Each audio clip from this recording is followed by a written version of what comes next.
In the last video, which I'm going to link it in the description, I talked about 3 ingredients that you need in order to have a perfect dog. I revealed 2 of them. One of them was relationship, and the other one was building a trustworthy relationship with your dog. And in this video, I'm going to reveal the 3rd ingredient or 3rd thing that you need. Now, new studies have shown that if we are able to change our dog's mood, we can change their behavior. I'm going to explain a little bit more when we get to my computer, but if you are able to change your dog's mood when it's reactive, you can actually change its behavior. The way it works is when your dog, for example, is reactive or aggressive towards certain things, and if you are able to somehow impact your dog's mood or emotions, at that moment you can change your dog's behavior to go from aggressive to maybe even being happy for that situation. So how do you improve, or how do you impact your dog's mood? How do you change your dog's mood? The way you change your dog's mood is by improving your dog's life, overall lifestyle. To learn more, we're going to have to get to my computer, so let's go. Okay, so now I wanted to explain to you a system or a way of training dogs without the use of aversive tools or aversive methods, or even treats or food, or depending on any tools or gadgets, in order for us to get results from our dogs and also in our dog training. So the concept here is that, for example, if your dog is seeing something, which is basically, we call it stimuli.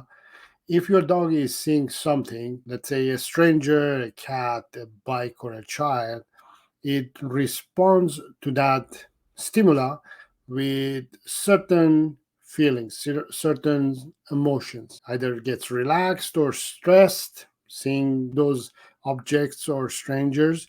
Maybe it gets calm. Maybe it gets fearful when it sees those stimuli.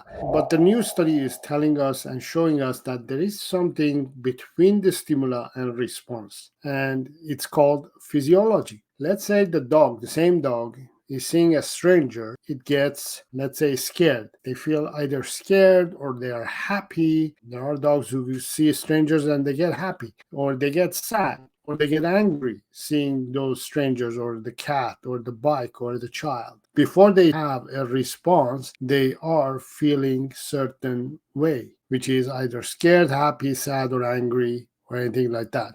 So when it comes to your dog can feel a lot of feelings or emotions, or it could be in a different mood, in many moods: angry, fearful, surprised, amazed, playful, peaceful, guilty, hurt, awful, frustrated, mad, bitter, nervous, worthless, overwhelmed, shocked, astonished, free, joyful, valued, loving, thankful, isolated, victimized, powerless, inferior, empathy.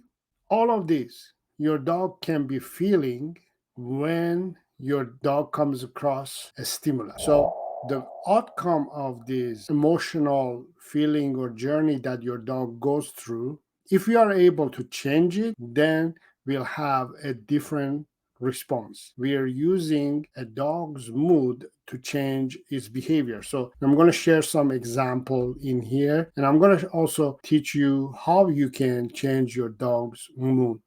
So we have an example here that a dog trainer, besides that, is using a shock collar on this dog. This is what I mean by, if you are able to change the mood of this dog, then you won't be needing to deal with this issue. Okay? So this dog attacked the dog trainer. So first of all, I want you to know we are not promoting using aversive tools and methods to train your dog or change his behavior or change his mood. So in this case, this dog was unpredictable. I call this type of dog unpredictable. They all of a sudden they decide to attack, or they're 1 minute angel, 1 minute they're devil, they change. So we have an unpredictable dog. The reason this dog is unpredictable and is feeling this way, because something has happened to this dog that it has changed his outlook of life towards humans. No matter if you're a dog trainer or a dog owner yourself, this dog will attack, right, to get rid of this stimuli.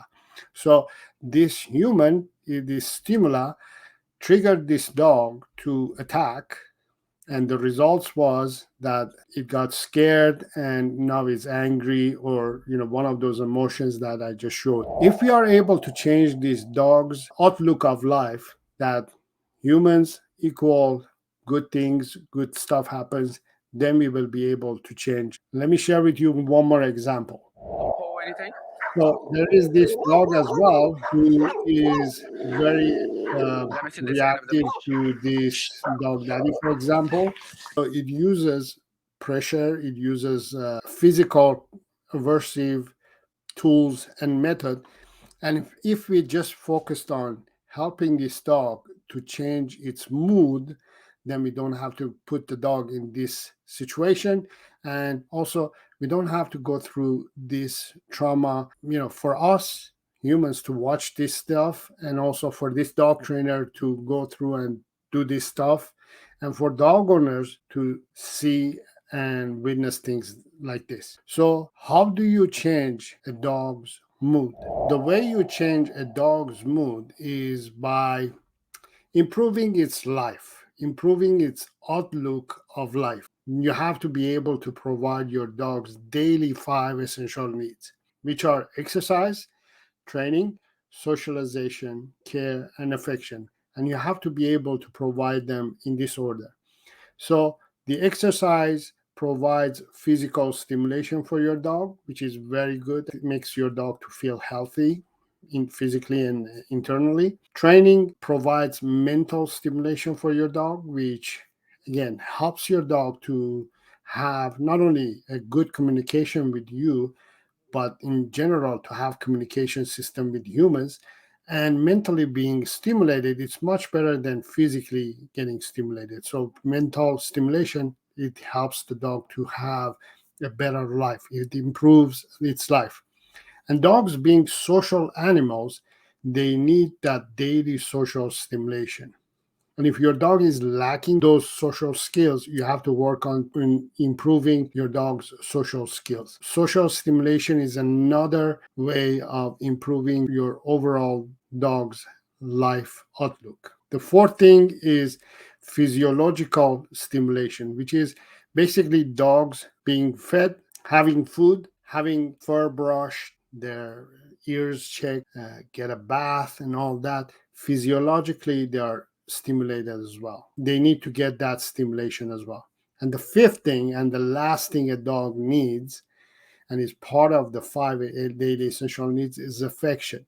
And this provides emotional stimulation for your dog, which also is part of the formula to combine all these 5 things, bring them all together to improve your dog's life and outlook of life. I'm going to have some additional information in the description as well that you can go and check them out. This is one of the things that I personally focus on and specialize, and I help my students and I coach them to improve dogs' overall well-being so we can change our dog's behavior. I do this with my students. I have done this with my previous students as well.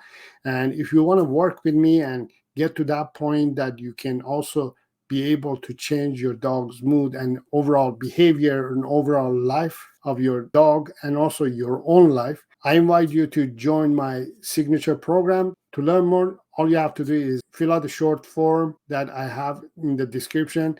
That will lead us to setting up a video call where we can talk to each other and figure out if we can work together. And if you have any questions or any comments, if there are some light bulb moments in this video, let me know in the comments area. And until next time, remember, have fun with your dog.